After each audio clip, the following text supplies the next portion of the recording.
Hello दोस्तों, स्वागत है आप सभी का इस चैनल पे। मेरा नाम है Debashish and this is an ad sharpener production. दोस्तों, कमेंट सेक्शन में मुझे कई सारे लोग पूछते रहते हैं कि आईआईटीज और एनआईटीज में असिस्टेंट प्रोफेसर बनने के क्या क्या तरीके हैं, क्या क्या करना होता है। कई सारे लोगों का ये भी डाउट है, इंटर डिसिप्लिनरी ब्रांच से अगर वो एमटेक कर रहे हैं या फिर पीएचडी कर रहे हैं तो क्या कुछ होता है क्या। तो इस वीडियो में मैं ये सारे डाउट्स क्लियर करने की कोशिश करूंगा। मेनली हम ये डिस्कस करेंगे क्या क्या पाथवेज है, क्या क्या चीज़ें आपको ज़रूरी है करना so that you become an assistant professor in IIT और एनआईटी। ऑब्वियसली मैं आईआईटी और एनआईटी में असिस्टेंट प्रोफेसर नहीं हूँ, लेकिन मैंने कुछ मेरे दोस्तों से पूछा है, उनसे डेटा जमा किया हुआ है, उनके विजडम से मैं सारी चीज़ें आपको बताऊंगा। ऐसे ही हमने एक एक्सपर्ट बुलाए थे इलेक्ट्रिकल इंजीनियरिंग से, जिनका नाम जॉयजीत मुखर्जी था। उनको हमने पीएचडी और पोस्ट डॉक के लाइफ के बारे में पूछा था। वो लिंक मैं यहाँ पे डाल रहा हूँ, वो वीडियो आप ज़रूर देखो, उससे आपको कई सारे इंसाइट्स मिलेंगे। ऐसे ही हमने सिविल इंजीनियरिंग से एक एक्सपर्ट बुलाए थे जो प्रतीक नेगी सर थे, and he is doing his post doc from Netherlands, और जॉयजीत सर कर रहे हैं डेनमार्क से पोस्ट डॉक। सो इन दोनों के इंटरव्यू लिंक्स मैं डाल रहा हूँ यहाँ पे, प्रतीक नेगी सर की डाल रहा हूँ, तो ये वीडियोज़ आप देख सकते हो। इन्होंने भी ये सवाल के जवाब दिए थे, लेकिन कौन सा इस तरीके से मैं यहाँ पे इस वीडियो में आपको ये चीज़ें बताऊंगा। तो ठीक है, शुरू करते हैं। सबसे पहले दोस्तों समझ लेते हैं एलिजिबिलिटी क्राइटेरिया, कि बेसिकली एलिजिबिलिटी कैसे एडवर्टाइज होती है आईआईटीज की जब वैकेंसी निकलती है। I am talking about IITs and NITs as well. You could talk about say triple ITs and everything. ये सारे इंस्टीट्यूट्स बहुत सही है असिस्टेंट प्रोफेसर जॉब के लिए। तो ये होता है एडवर्टाइज में कि पीएचडी ज़रूरी होना चाहिए। कोई भी आप एडवर्टाइज उठा के देख लो, इसमें पीएचडी ज़रूरी होता है। ये पीएचडी की बाद का जो कुछ क्राइटेरिया होता है वो IIT to IIT, NIT to NIT change होते रहता है। If you take the example of let's say old IITs, वो आजकल ऐसे एडवर्टाइज डालते हैं कि अगर पीएचडी के बाद आपके पास 3 साल का प्रोफेशनल एक्सपीरियंस है, then only you are eligible to apply for the post of assistant professor. तो ये प्रोफेशनल एक्सपीरियंस क्या है? तो ये प्रोफेशनल एक्सपीरियंस एक तो आप पोस्ट डॉक कर लो पीएचडी के बाद, या फिर किसी रेप्यूटेड इंस्टीट्यूट में जो यूनिवर्सिटी है यूजीसी अप्रूव्ड, वहाँ पे टीचिंग कर लो। इस तरह का 3 साल का एक्सपीरियंस जब आप कंप्लीट कर लेते हो तो ऐसे आप ओल्ड आईआईटीज में वगैरह जा सकते हो।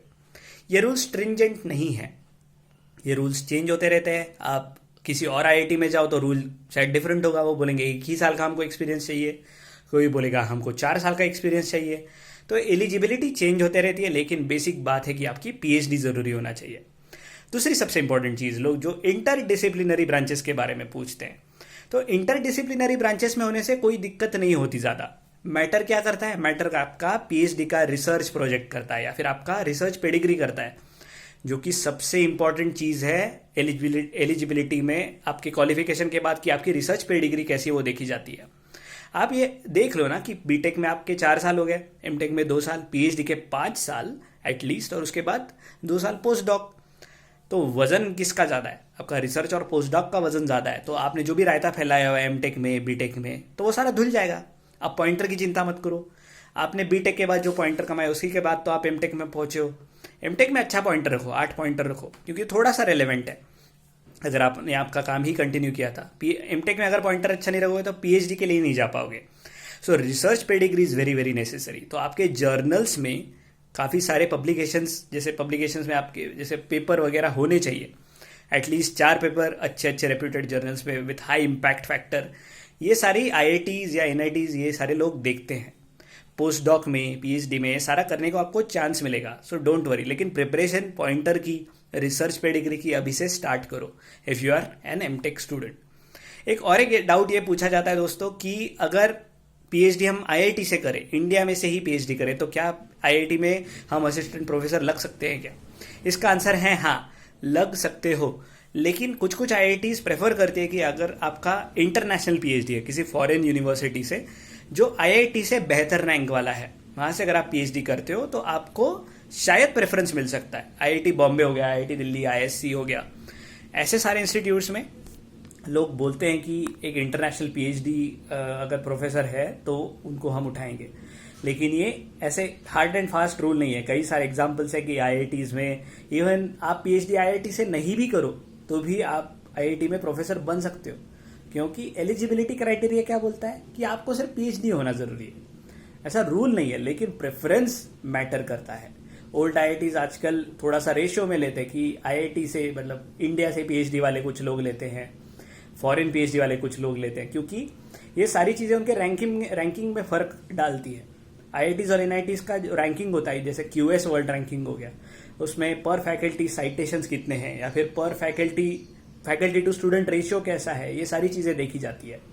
तो साइटेशंस अच्छे होने के लिए तो ऐसे ही लोग लेंगे ना वो कि जिनकी रिसर्च पेडिग्री अच्छी है। उसमें ये भी एक क्राइटेरिया है कि फॉरेन जैसे पीएचडी कितने, इंटरनेशनल पीएचडी वाले कितने प्रोफेसर्स हैं, ये भी देखा जाता है। कोलैबोरेशंस कैसे हैं इंडस्ट्री के साथ, ये भी देखा जाता है।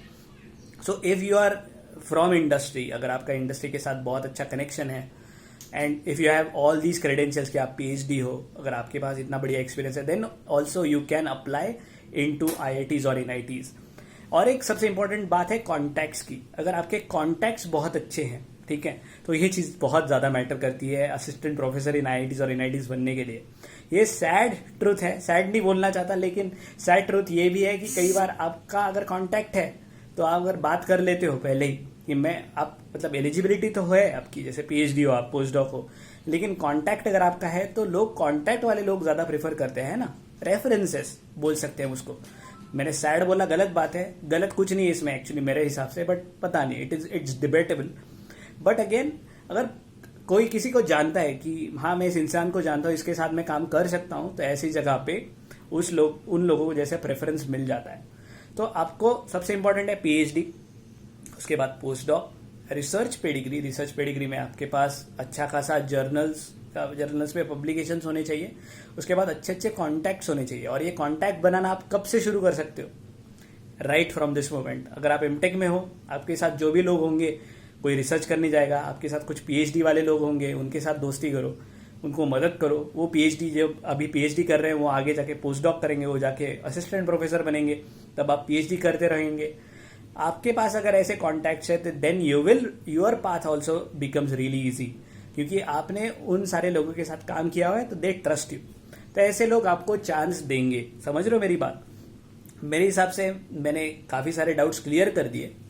अगर हम यूजीसी नेट की बात करें, कई सारे लोग यूजीसी नेट की बात करते हैं, तो यूजीसी नेट दोस्तों प्योर साइंसेज के लिए नेसेसरी है। अगर आप आईआईटीज और एनआईटीज में प्योर साइंसेज में असिस्टेंट प्रोफेसर बनना चाहते हो तो पीएचडी ज़रूरी होती है। और उनको पीएचडी तभी करने को मिलती है जब वो जैसे नेट जो है वो आजकल जैसे प्रोफेसरशिप के लिए यूज होता है, लेकिन पीएचडी ज़रूरी है अभी नए रूल के हिसाब से। तो यूजीसी नेट आप लिखो भी तो भी पीएचडी ज़रूरी है प्योर साइंसेज में भी। So these are some ways in which you can actually become assistant professor in IITs and NITs. You can tell me कि आपको ऐसे एक्सपर्ट्स को अगर चैनल पे लाना है तो मैं ज़रूर लाऊंगा। आप सब्सक्राइब कर लो, क्योंकि जब मैं ज़्यादा सब्सक्राइबर्स का नंबर ऐसे लोगों को दिखाऊंगा तो they will be willing to come on this channel. उनको लगेगा कि हाँ मैं ज़्यादा लोगों तक पहुँचने वाला हूँ, उनका टाइम वेस्ट नहीं जाएगा, तो मेरे पास भी लेवरेज रहेगा उनको दिखाने के लिए कि आप प्लीज़ आइए चैनल पे और मैं उनके साथ पॉडकास्ट कर पाऊंगा। तो आप होप करता हूँ आपको ये वीडियो अच्छा लगा हो। कुछ भी आपके डाउट्स हो इसके बारे में तो मुझे नीचे लिख के बताओ ज़रूर। जो 2 इंटरव्यूज़ मैंने बोले जॉयजीत मुखर्जी सर के साथ और प्रतीक नेगी सर के साथ, वो ज़रूर देखना, उनसे आपको काफ़ी अच्छे इनसाइट्स मिलेंगे। ठीक है, एलिजिबिलिटी क्राइटेरिया चेंज होते रहता है, तो ऐसा हार्ड एंड फास्ट कुछ नहीं है, लेकिन मेनली पीएचडी, रिसर्च पेडिग्री, ये बहुत ज़्यादा मैटर करेगा। ठीक है, मिलते हैं एक नई वीडियो के साथ जल्दी ही। तब तक के लिए ज्ञान पीते रहिए।